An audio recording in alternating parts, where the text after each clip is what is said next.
Hi, my name is Alexis. Welcome to this video. In this video, I'm going to explain how to pull off no contact successfully. And perhaps you're watching other videos online. This one you'll see is a little bit different. If you're the first time on that channel, welcome. And you'll see my approach is slightly different than other coaches out there because I believe in results. I believe in what works, and I would not lie to you or give you any BS. I'll explain you everything after the jingle. IGetMyXback.com. Everyone deserves a second chance. So it's the number one technique, no contact. Obviously, I haven't created it, but it's something that I apply with my clients because it does work. Now I'm going to explain you what you should avoid and how you should do it properly. Before I do, I want to remind you that I put together a quiz. And the reason I put together this quiz is that I know a lot of people are watching my video, but in reality, their chances to get with their ex is really low, if not, it's impossible for them to get back together. So I put together that quiz because when I basically assess my clients in a way, because I choose my clients, I really want to make sure that they have all the chances that they have actually a chance to get back together. And that's why I put together this quiz, is because I want people to have that information up front, to know whether they have a chance to get back with their ex. It takes literally 2 minutes to complete. The link is in the first comment of the video and also in the description. But at least you'll know, you'll be equipped rather than, making assumptions or trying to understand signs. At least you have a proper report telling you also what to do if your score is above 15, which means that you have a chance to get back with your ex. Have a look, totally free. It takes literally 2 or 3 minutes max, tops. So no contact is the first technique. A little bit of physics, that's my engineering background. The more water you put in a tube, the higher the pressure it is, right? You have to understand that when your ex decided to break up with you, they accumulated some sort of water, some sort of resentment, some sort of emotion, negative emotions towards you. When you hear about that breakup, when they have that talk with you and say, I want to end the relationship, you have to acknowledge that it's been weeks or months that they've filled these buckets of water. And so there's massive pressure. So the difference between the left picture and the right picture is this: the higher the level, the higher the pressure down, okay? And so you have to understand that after a breakup, there's so much pressure, and you feel it, the tension between you guys, there's so much pressure. And it is why you have to let go of that pressure. You have to let go of those stuff before trying to contact your ex.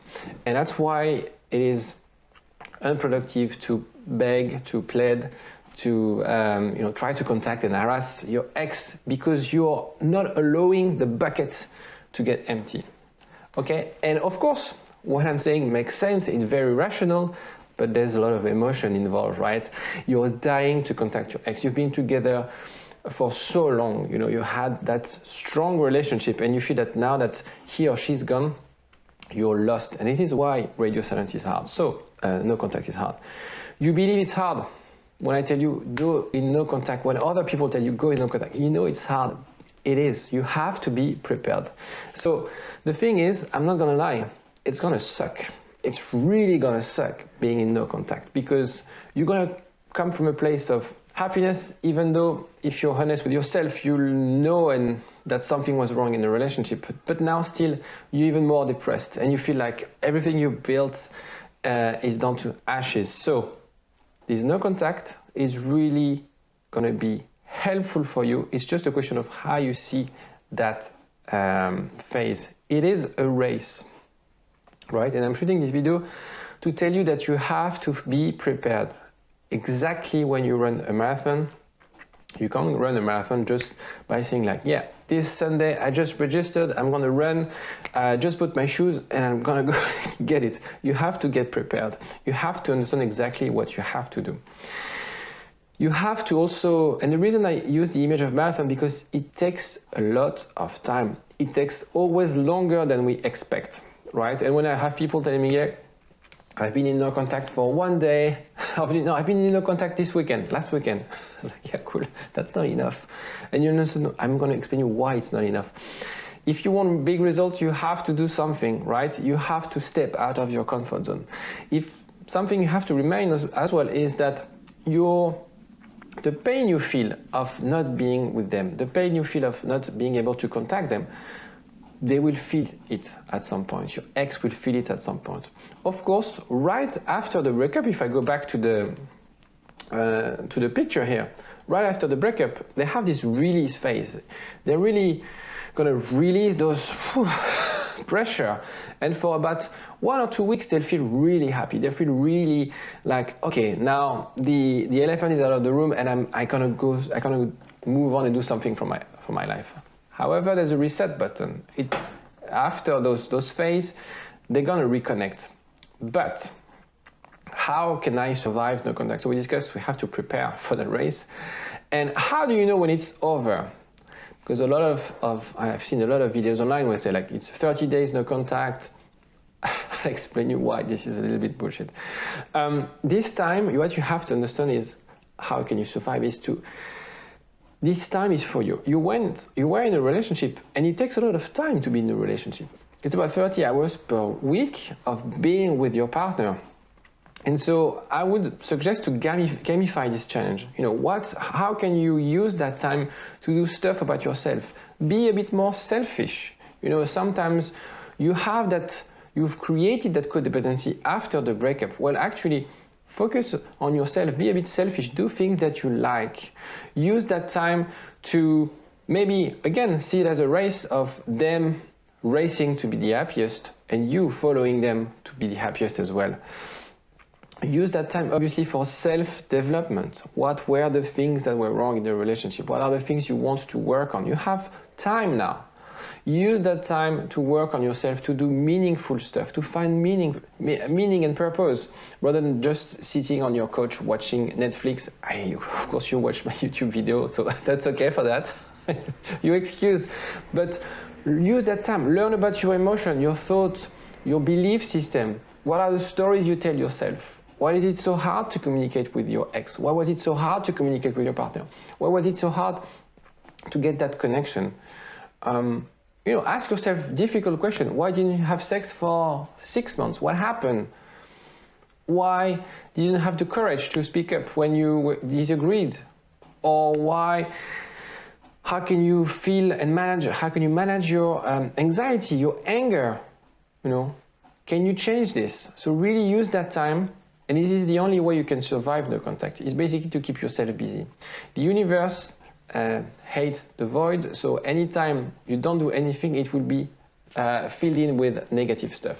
So if, for example, in an hour you don't do anything, the negative emotion will pile in, and they will basically fill in a little bit like your emotional bucket. And once it's filled, it's really hard to empty it.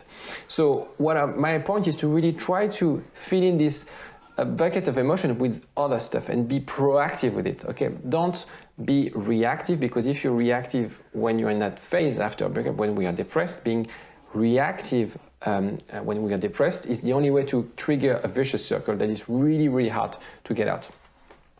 So when to walk out of no contact? That's the $1 million question. About that time, and the answer, you're gonna hate the answer. The answer is when you feel that you don't need your ex anymore. So maybe you're not a codependent person, but very often we create that codependency. We feel that, sometimes there's a bit of ego saying like, they took away my happiness, they took away my life, they made that decision on my behalf, and that's why I want to fight for it. I want to fight because I feel it's unfair, okay? On yourself as well, there is this bucket of water that you need to empty, that pressure, and that's why no contact is useful, is for you to realize that it's not that strong, to realize that your ex, to remove your ex from her or his pedestal, to understand that there's other ways for you to be happier, there's other ways for you to find meaning and purpose than in your relationship. And if you're familiar with the wheel of life, you know, life is not so much, it's not only relationship, it's just one part of the wheel. There's like health, there's family, there's friends, there's, I don't know, work, I forgot the other, personal development, all this kind of stuff. Spirituality, there's so many things. And I think if you look at it, relationship is about 12%, I think. So that's when you realize that your ex is not that important. I'm not saying you should not move back with your ex, but when you realize that your ex is not exactly what you want or exactly essential for you.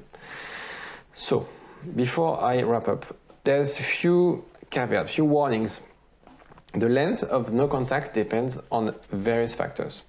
The reason of the breakup, the length of the relationship, if you were together 20 years, if you were together 10 years, 5 years, the length of the pre-separation phase. So if you're honest with yourself, you know that at some point, 6 months ago, a year ago, things started to drift away. So how long was this phase? Whether your partner is avoidant or anxious, because with an avoidant partner, it's very dangerous to do no contact. With an anxious partner, it's how you manage his anxiety and all this kind of stuff. So it's really, there's so many criteria, so many, what has been said during at the breakup. What was the reasons? You know, did you cheat on them? You have kids, you have a family. Do they need you financially? All this kind of stuff. There's so many criteria that actually I wanted to put together a quiz to assess how long should be the no contact, but it's so complex that I didn't. So you break no contact when you feel the resentment has disappeared on both hands. And remember, there's on their hand the pressure needs to be released, and also on your end, because you might have a lot of build-up, a lot of resentment because they took that decision. And now again, be really, really honest with yourself. After you've done, I don't know, week 3 or 4 of no contact, and you feel like, okay, it's 30 days, I've seen that online, 30 days, I need to contact her. You challenge yourself. Are you really ready? Do you do that for yourself? Do you do that because you want to be right, to be the good guy? Do you do that because you feel that you need the other in your life? Do you do that because you just want, there's so many reasons, and be really honest with you. Because if you have an agenda in mind when you contact your ex, they will spot it right away. And it's going to be very hard for you to get back together. So it's really, the final point is really a case by case. Of course, there's this phase of no contact where you have to work on yourself. And then there's this phase of how to come out of this no contact. And I'm not a strong believer that you should not contact your ex. In so many cases with my clients, I hear them contact them. It really depends on the case. And my point is, if you don't know exactly where to stand, give me a call. I have 15-minute calls, free consultation where you can ask as many questions as you like, and I can help you this way. The reason I do that is because I want to meet you guys. I want you to also give back because you're following me and you're watching my video, and I would like to thank you as well by speaking with you directly and also help you get unstuck. So yeah, I've left a link as well for you to chat with me, and you also, I think I will leave my WhatsApp number. I won't do that forever, so I left my WhatsApp number if you want to ask me any question as well. And if you like the video, don't forget to like. If you want to watch other videos like this, feel free to subscribe, and I'll see you tomorrow. Bye bye. igetmyexback.com. Everyone deserves a second chance.